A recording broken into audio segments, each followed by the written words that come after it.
Holocaust survivors have been through something that none of us can imagine. We always ask, how did you get through the Holocaust? And the answer is always, I didn't.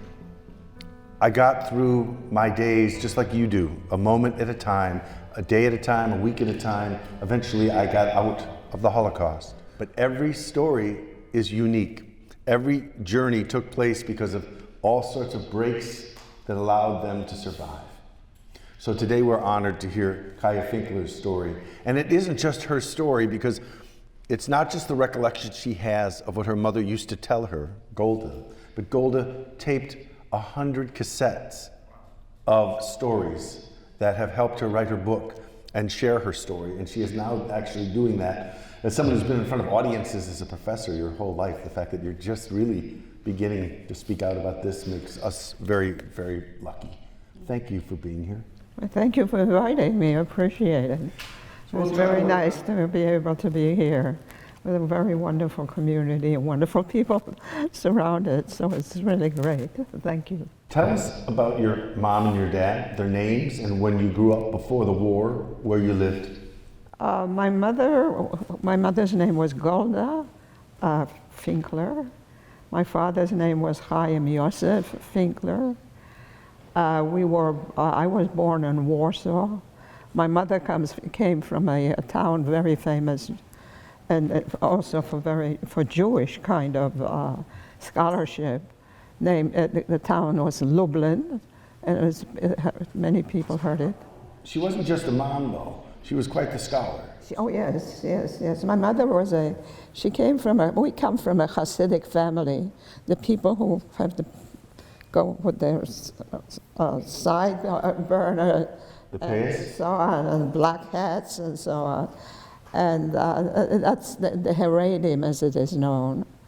And my family were great famous rabbis in different parts of Poland and Germany, and so on. So that my mother came from that, as I do. And she was really a maverick at her time, because at that time women were not allowed to study for outside of the Jewish tradition. And she became a student in one of the universities in Warsaw, studying law. And this was really a very, very vanguard kind of person to do that, considering that they didn't even allow women, Jews, into the universities. And so this was a very special university that she was able to attend. And not only did she go to university and study law, but she was quite the feminist. Oh, she was a feminist as well. Tell us, what did she do? She was a feminist in many different ways. I mean, the first one is that she went on to study law at a time that women were it was unheard of, and certainly not from these kinds of backgrounds, the Haredi background. So in that sense, she was a feminist.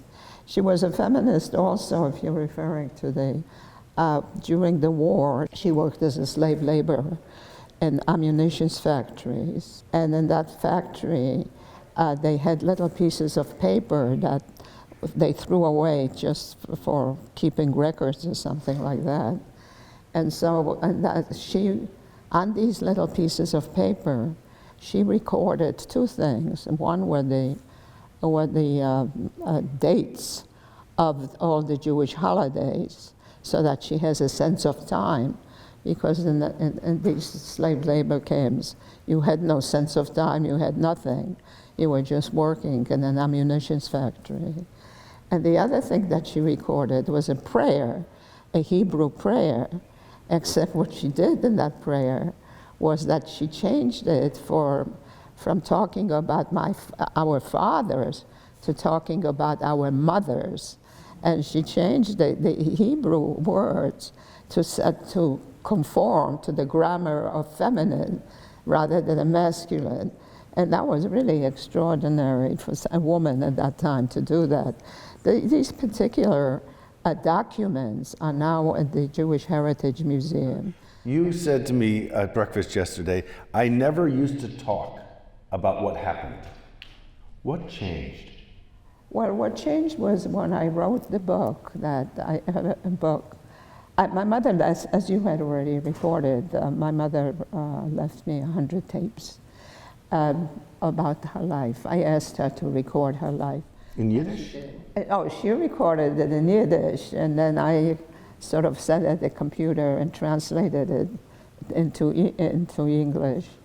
And then I used that as the basis for it, so that the book is Lives Lived and Lost, is mainly her story. That's why her name is on the title page as well as mine. I mean, mine was recalling a child from 4 years to 10 years and so on. But she remembers everything, and she had an incredible memory. So she never forgot anything, and the details she gave. In any event, I made that into a book. And once I wrote the book, I was able a little bit better to speak about what happened and my history and so on. It's very hard for people to understand what it meant to survive this horror of evil. And so after I wrote the book, it made it a little easier. And I always refer to people to read the book and then ask me questions and so on. So for that reason, that was one of the main reasons that, and also it was very difficult to talk about it, very, very difficult. But once it's on paper, it made it a little easier to speak and discuss it and so on. What do you remember as a little girl before the war? What I remember was a very, very, very happy family. We lived actually outside of Warsaw. I remember my father carrying me on his shoulders and going around and saying, "He's got a little lamb for sale." And I still remember that. I remember, those are some of the things I remember of my father. Unfortunately, my father was beaten up during the war, and he died in my arms. Do you know, why wasn't you were with your father then? They didn't separate you from him. You were able to be with him when he died. Well, he was able, well, that's a very complicated story. We were living in a ghetto in a town called Piotrków, and in that ghetto, at some point, they needed labor to take to Germany, and they captured my mother. We were living there, my mother and father and I, in this ghetto. And they needed labor for people, and they captured my mother, and they took her they put her on a truck, and my father and I, with he holding me, ran around trying to find where she was when she was captured. And we finally found her, but on the way to finding her, he was beaten up very, very badly. So my mother, we then found my mother sitting on a truck. He was now by this time bleeding and so on. Found him on a truck, being shipped away to this labor camp, this ammunitions labor camp. And she's shipped away like that. And I and my father remained together. And we then stayed together until a few days, I don't remember exactly how many days later, he just died in my arms because he was sitting and bleeding and so on. What happened to you after? What happened to me, I was left on my own. And I remained in the ghetto.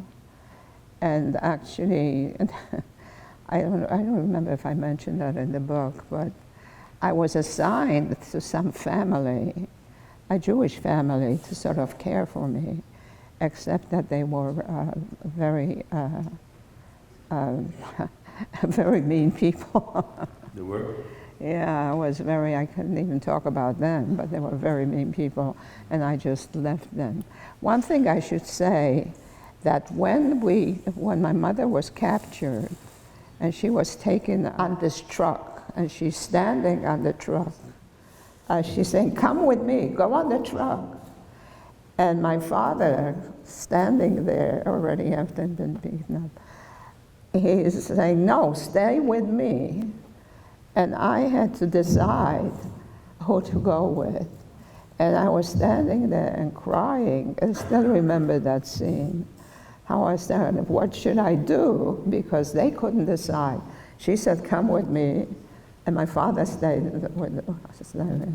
This was one of the first kind of conundrum, dilemma that I found myself in at that age. And what happened was the truck just took off. So I was then left with my father, and my father then died a little bit after my mother was taken away. And I was left by myself. But that was one of the first dilemmas I had found in my life. I stayed with that family for a while, and then I just went off on my own. And I was taken off to a German concentration camp. This is the camp where you came to the registration and then met the French woman. When I came to, yes, with the French woman, Tell them. I was taken from this ghetto, and I was then fending on my own. And I was then taken to a concentration camp in Germany named Ravensbrück, which was a woman's camp. I'm not sure what they intended to do with us over there. But in this woman's camp, as we arrived, when they arrived to the camp, at that time I was about 7 years old, or 7.5, or something like that. When we arrived in the camp, and then in Ravensbrück, they register you. They start taking your name or whatever, and they ask you your age. And I don't know, to this day, I cannot answer you if you ask me how. But I told them I was 16 years old, because I knew that at 16 is the cutoff point for people to be considered adults. Other than that, you were taken directly into the children were not tolerated, they were just murdered.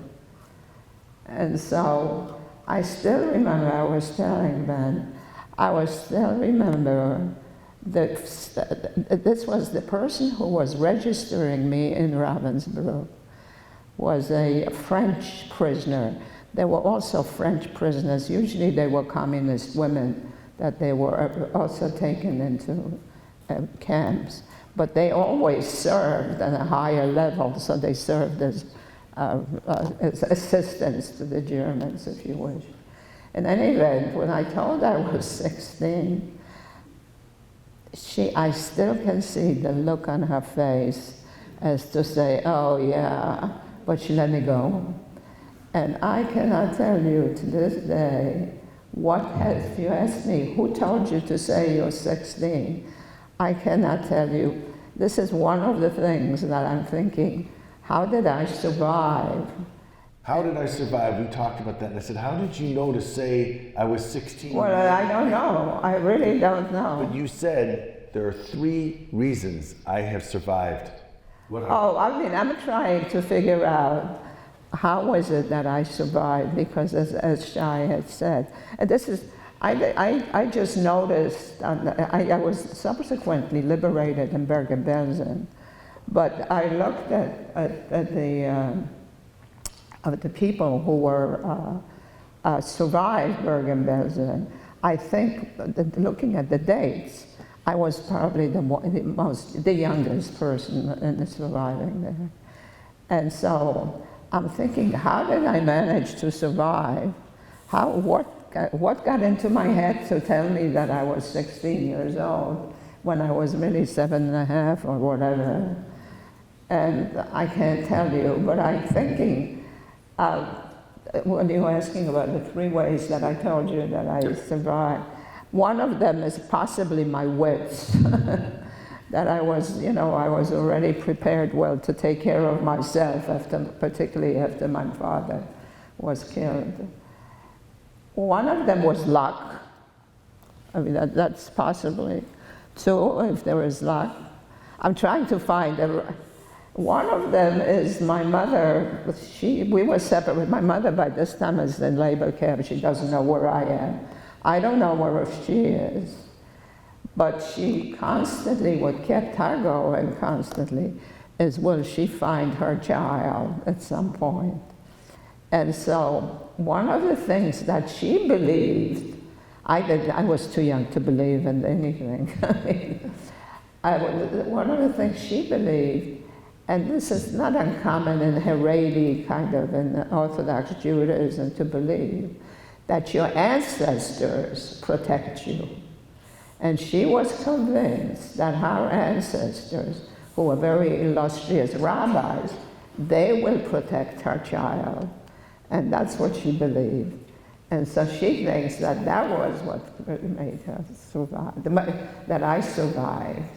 And that she survived the camps. But in the book, she describes all her experiences in the camps and how she writes, how she worked in this ammunition factory and all that.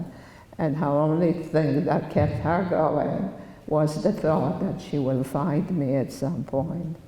And so so the 3 things are, Wits. so one is rational, maybe it was my wits, I don't know. Now you also said you went into camp, Wellnourished, and so that may have given them the chance to say, well, she's probably not 16, but closer to 16 than 7. But you came out of the camp very small. Oh, yeah. You see, by the time where I was taken to Ravensbrück, I was still, my body was enjoying the nourishments that my mother was very avant-garde in every way. And one of them was how she fed me and how she nourished me before the war, because I was 4 years old. And, with vegetables and carrots, I still remember that. And my being well nourished, I managed. By the time I got to Ravensbrück, I was still at a very good height.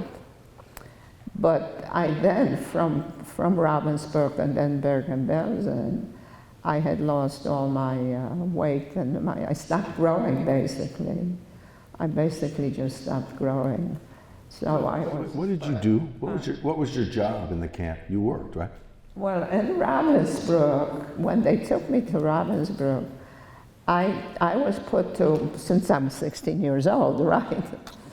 I was put into peeling potatoes, and I was a really, really wonderful potato peeler.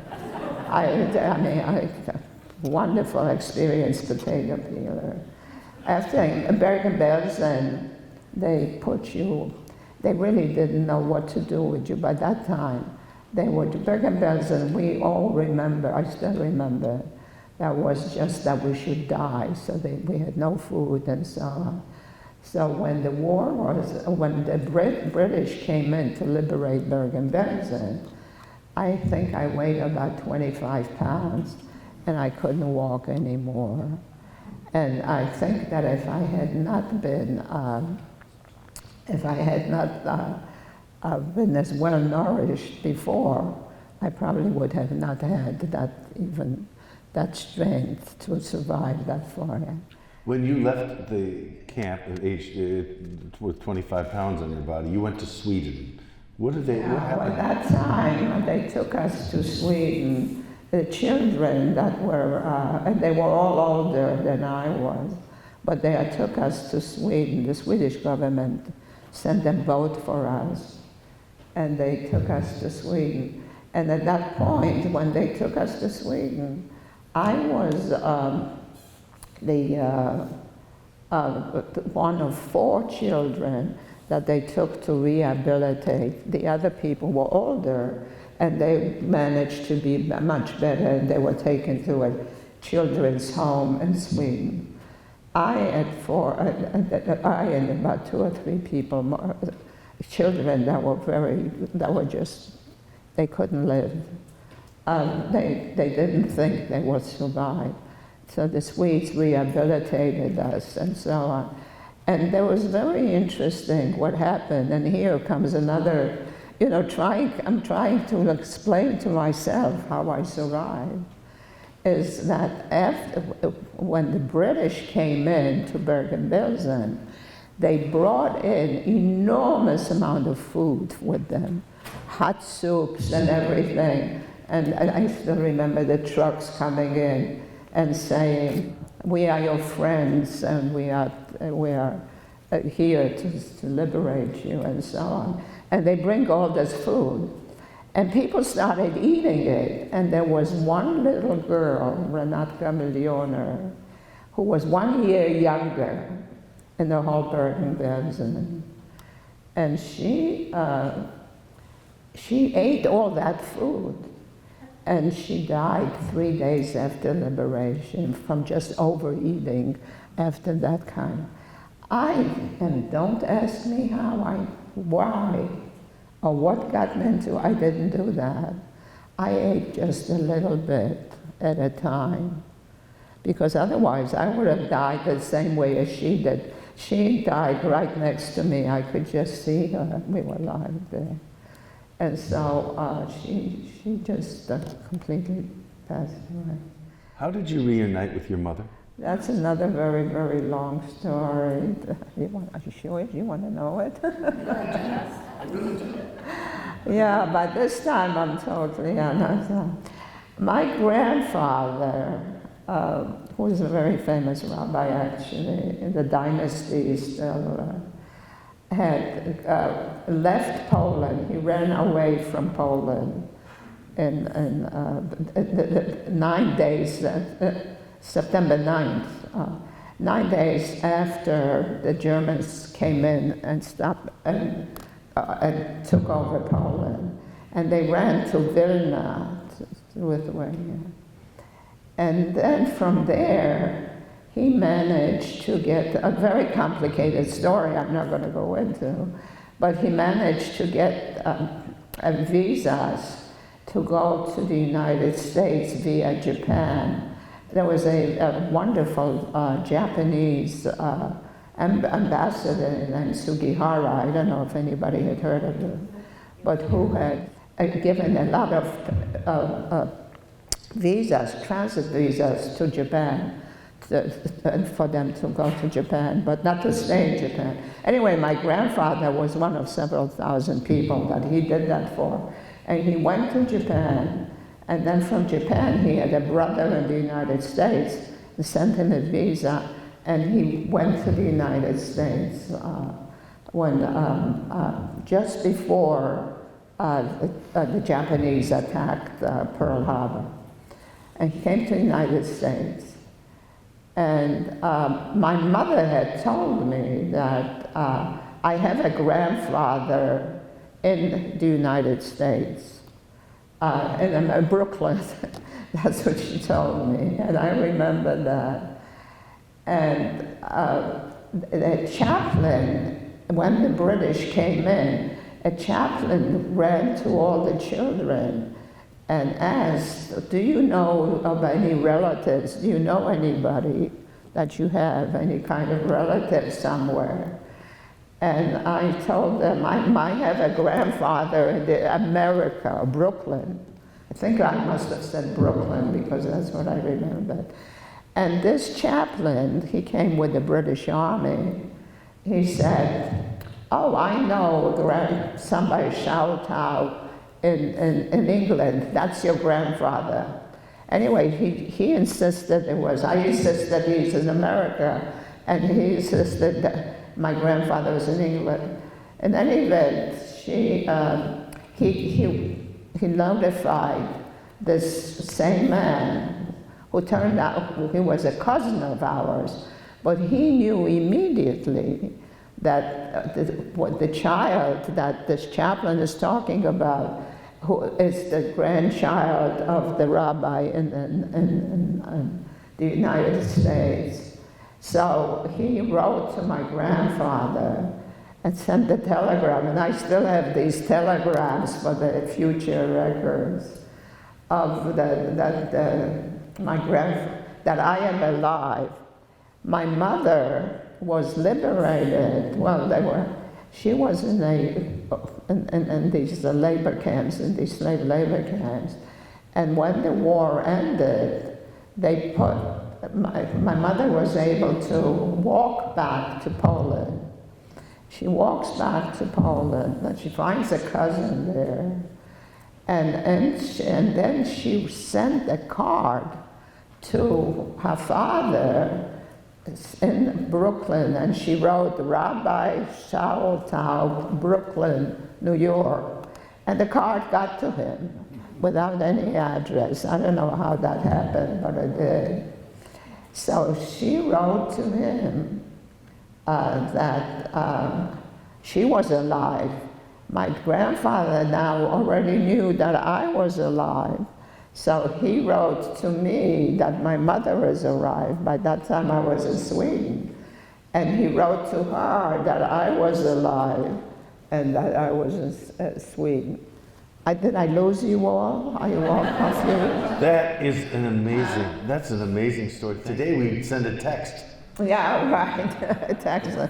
So this is how she found me, and I found through my grandfather. In looking up past interviews and quotes, Kaja said, when I'm gone, I want people from all walks of life to still be learning about and discussing the Holocaust.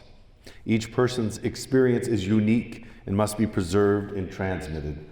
And it's vital that when she speaks, she talks to what is it that's unique about the Holocaust that we must understand. What is it? Yeah, this is the most important thing that I like. I really appreciate that you come. Because after I retired from my professorship, I had decided that I want to do nothing but see to it that the education of the Holocaust. I think that's the most important thing. What is happening today, to my sorrow, if you wish, that the Holocaust is being thrown in together with the genocide, and you hear about all the genocides that happened in the world. And the Holocaust being just one genocide, like all the others, whether it's Rwanda or whether it's the Turks, killing the Armenians. All these are all genocides, and the Holocaust is one of these genocides. What I'd like people to understand, that yes, there were genocides before the war, before World War II. A lot of genocide. There were war genocides after. There'll be many genocides, but there's never been something like the Holocaust, which is unique. And the reason it is unique, and this is what I really want people to understand, the reason is that unlike all the genocides, for example, Rwandans, they were fighting each other and they killed each other out. They didn't go and look for Rwandans in Guinea or any place else to kill them all. The purpose of the Holocaust, from Hitler's perspective and from the German perspective, is that all Jews, wherever they are, whether it's in the United States, in New Guinea, or wherever they must disappear from this universe. Because if they don't, there will not be a utopia. The German idea of the Holocaust as the utopia of eliminating the Jews from this world is going to be, the world would be. So, for example, one of the experts on the Holocaust had once told me, which was, just to give you a simple example, when it came the time towards the war, towards the end of the war, the Germans needed trains to send to their military, but they also needed trains to send the Jews to the gas chambers. And what they decided, they came because they all did it from the top, that the trains will go to the extermination camps rather than sending the trains for the military, because they believe that once the Jews are gone, the war they will be safe and will be able to take that. No other genocide had that kind of an intent to eliminate all the people from the entire planet.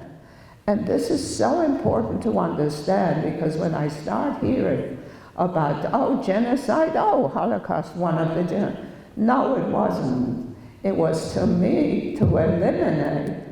After the war, a few years, about maybe 5-7 years ago, whatever, I went to Prague.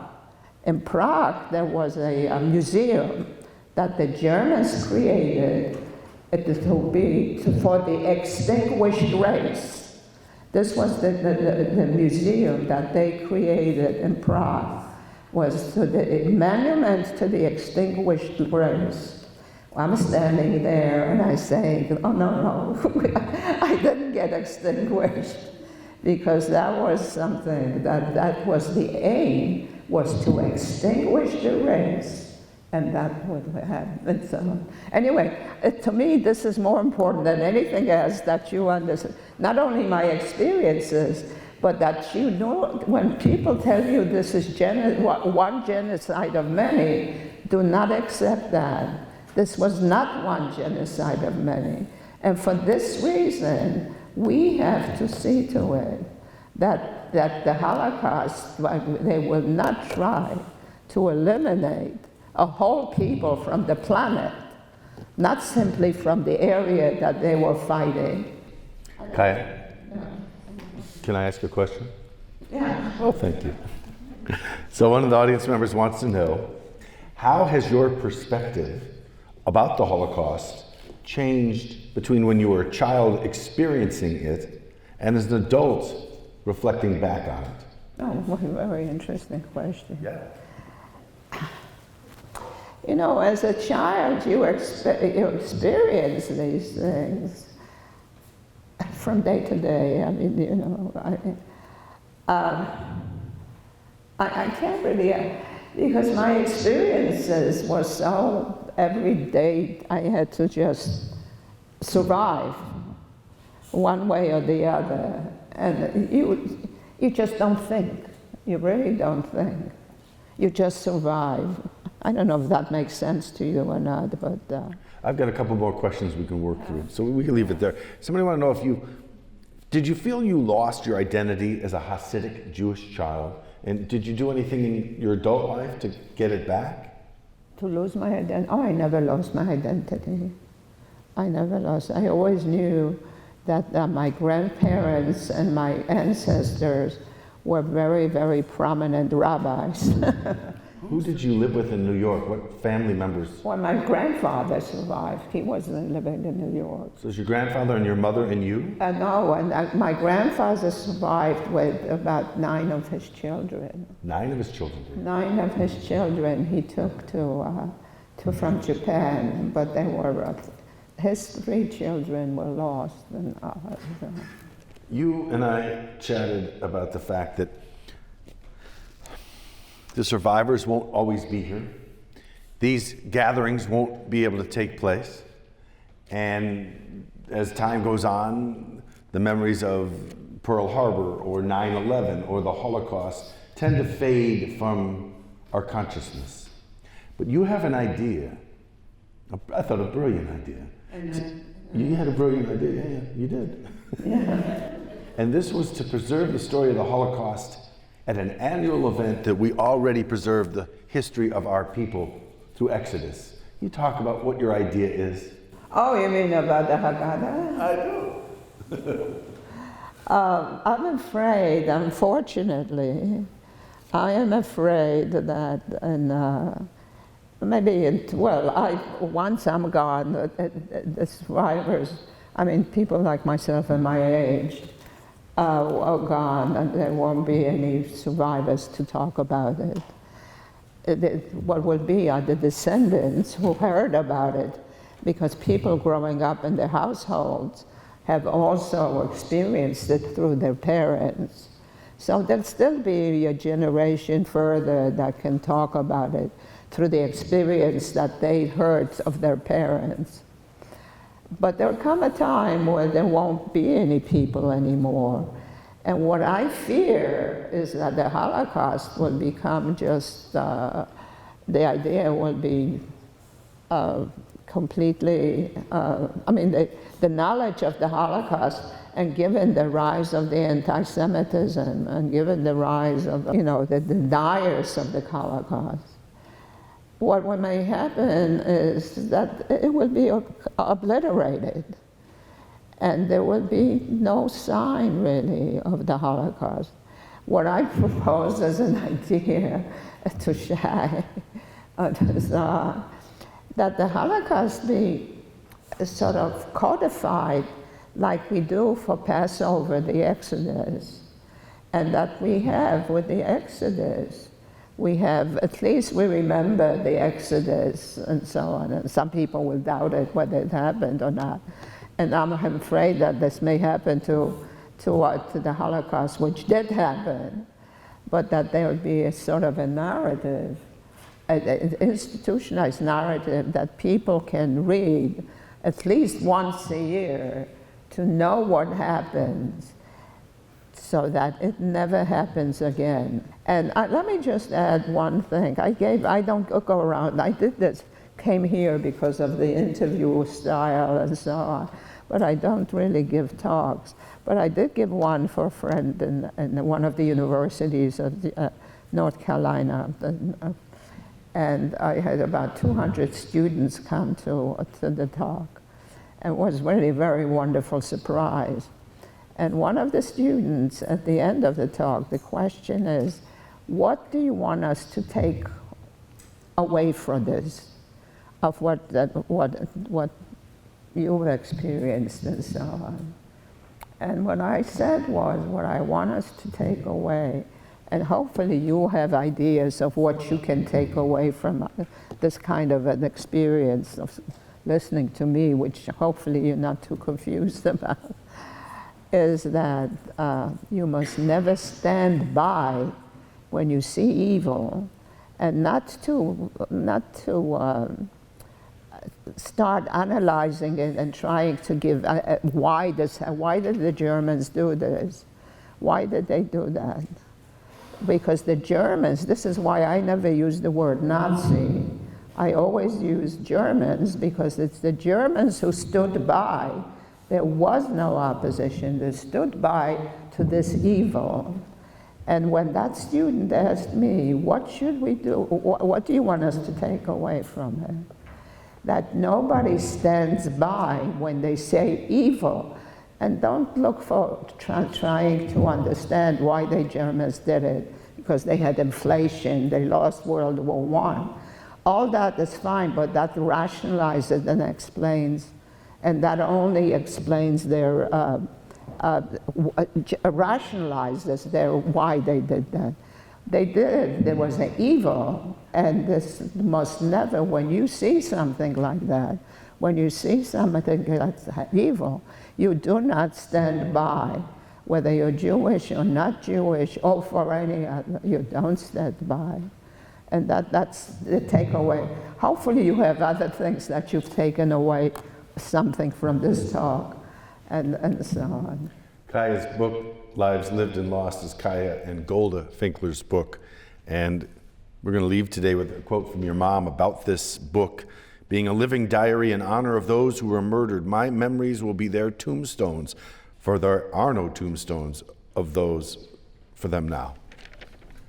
That is an amazing testament. Your mom had great foresight to know what you're talking about here, and we are so honored and so appreciate you taking the time and being brave enough to share all that you shared. Thank you so much.